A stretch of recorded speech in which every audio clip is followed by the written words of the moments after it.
नमस्कार। प्रभा साक्षी news network और आप सभी का स्वागत है। किसी भी कलाकार की कला को जब सम्मान मिलता है और संघर्ष भरी यात्रा के बाद जब सफलता मिलती है तो उसकी खुशी ही अलग होती है।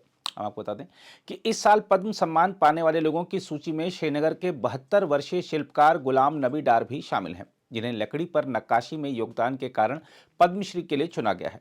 गुलाम नबी डार का मानना है कि पारंपरिक कलाओं को संरक्षित करने के लिए सरकारी मान्यता और मदद बहुत महत्वपूर्ण है।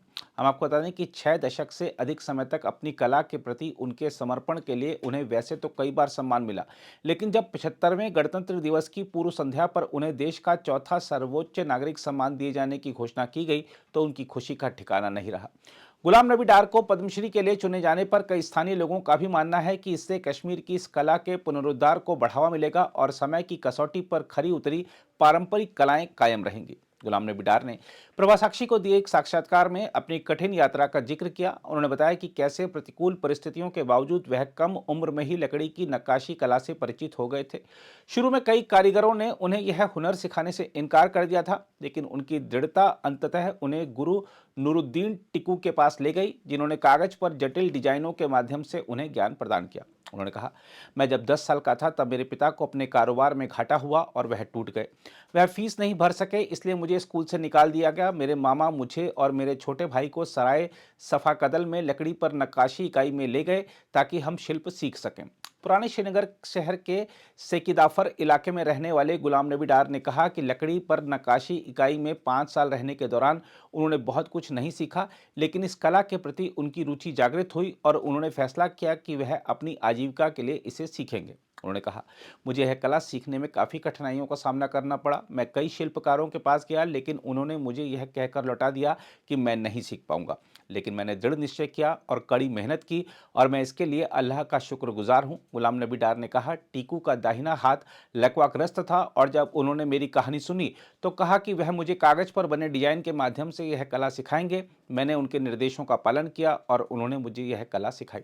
बाद में उनकी कला को पहचान मिली और उन्हें 1984 में राज्य का एक पुरस्कार मिला और बाद में 1990 के दशक में उन्हें बगदाद में काम करने का मौका मिला। उन्हें 1995-96 में राष्ट्रीय पुरस्कार से भी सम्मानित किया गया। पद्मश्री सम्मान के लिए चुने जाने पर गुलाम नबी डार अपने परिवार के साथ बहुत खुश हैं। उन्होंने कहा, मैं बहुत खुश हूं, मेरा परिवार भी बहुत खुश है। जब किसी शिल्पकार को कोई पुरस्कार मिलता है तो उसे प्रोत्साहन मिलता है, वह उस क्षेत्र में आगे बढ़ने की कोशिश करता है। अगर सरकार कारीगरों को प्रोत्साहित नहीं करती है तो उनकी रुचि कम हो जाती है। इस काम पे लगा हुआ है। उस टाइम पे 10 साल का था मैं, 10 साल का बच्चा था मैं, तो गुर्बत की वजह से इस काम में लगा हुआ हूँ। उसके बाद आगे आगे बढ़ते बढ़ते जो पुराने कारीगर थे उन्होंने मुझे सिखाया नहीं है। क्योंकि नहीं सिखाया, क्योंकि वो दरमियान दरूनी पैरों के नीचे रखा है। अगर कोई चीज़ वो बनाते थे 10,000 का था, उनको 5,000 मिलता था। जैसे आपने सुना होगा कि रेडियो कश्मीर में एक ड्रामा था, उसमें वो शाल वाला अब बाद में एक बाजू काटता था, वो ड्रामा था।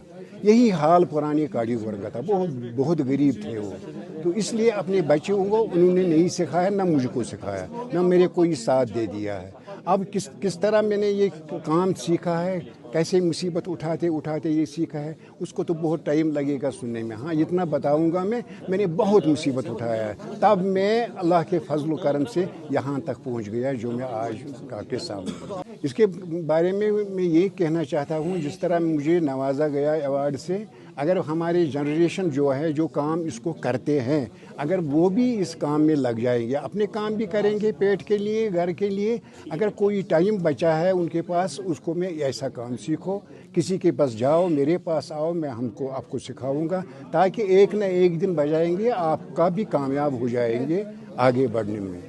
गवर्नमेंट तो बहुत कुछ सपोर्ट करती है, खुसूसन हैंडीक्राफ्ट वाले हैं। हैंडीक्राफ्ट के डायरेक्टर जो है उन्होंने बहुत सपोर्ट किया है। मैं अपना ही बताऊंगा, या हर एक आर्टिज़न के लिए उन्होंने बहुत कुछ किया है। खासकर मुझे तो जो सामान आप देख रहे हैं मेरे पास जो देख रहे हैं, वो उसके लिए मुझे वर्कशॉप होना चाहिए, दुकान होना चाहिए। तो आज दुकान की ज़रूरत मुझे नहीं है, मुझे घर पे ही कस्टमर लाते हैं वो हैंडीक्राफ्ट वाले। हाँ, आपको यही बता दें कि जब से गुलाम नबी डार को पद्मश्री दिए जाने की घोषणा की गई है, तब से उनके निवास पर बधाई देने और उन्हें सम्मानित करने वाले लोगों का तांता लगा हुआ है। इसी कड़ी में हस्तशिल्प विभाग के निदेशक महमूद शाह ने भी उन्हें सम्मानित किया और उसके बाद मीडिया से बातचीत में गुलाम नबी डार की कला की भरपूर प्रशंसा की। और इस क्राफ्ट सफारी में मुख्तलिफ आर्टिजन्स को हमने कोशिश की हाईलाइट करने की, और उसमें जो ये गुलाम नबी साहब का कारखाना है यहाँ पे भी हम आए। बहुत सारे दोस्त जो आज यहाँ पे है तो उस दिन इस क्राफ्ट सफारी का वो हिस्सा थे। 2021 में आपको ये पता है कि श्रीनगर को यूनेस्को क्रिएटिव सिटी का एजाज़ दिया गया। वो इसलिए दिया गया कि हमारे पास ये जो स्किल सेट है, हमारा जो आर्ट डाइवर्स है, हमारे आर्टिजन्स जो है काफ़ी एक्लेम्ड आर्टिजन्स है। हमारे डिपार्टमेंट के साथ कोई 3,20,000 आर्टिजन्स जुड़े हैं, और इसी वजह से जो है श्रीनगर को UNESCO creative city for craft का एजाज़ दिया गया। उसको सेलिब्रेट करने के लिए हमने जो है 10 क्राफ्ट सफारी श्रीनगर के मुख्तलिफ हिस्सों में लॉन्च की, और पहला क्राफ्ट सफारी जो है वो श्रीनगर से हमने स्टार्ट किया। श्रीनगर में हमने सफ़ाकदल से स्टार्ट किया, और उसके बाद जो है हमारी ये कोशिश थी कि जो टूरिस्ट है या बायर है वो डायरेक्टली आर्टिजन्स के साथ जुड़े, और उसमें जो है वो मिडलमैनशिप का अंसर जो है या उसमें जो वो जाविया है उसको हम दूर करें। उसके बाद हमने जो है GI टैगिंग स्टार्ट की। GI टैगिंग से हमने ये कोशिश की कि ऑथेंटिक क्राफ्ट्समैन और ऑथेंटिक क्राफ्ट को हम प्रमोट करें। तो उसी की वजह से आपको ये शायद ये आज हम इस मुकाम पे पहुँचे हैं कि हमारे क्राफ्ट को और हमारे क्राफ्ट्समैन को नेशनली एक्नॉलेज किया गया, जिसकी मिसाल गुलाम नबी साहब है। और हम चाहते हैं कि आने वाले दिनों में और ज़्यादा जो है क्राफ्ट्समैन और क्राफ्ट को हम प्रमोट करें, और ये जो है बायर को हम कनेक्ट करें विद द क्राफ्ट्समैन, ताकि जो है इंडिविजुअल क्राफ्ट्समैन प्रमोट हो और बायर को एक ऑथेंटिक एक्सपीरियंस और ऑथेंटिक क्राफ्ट मिले।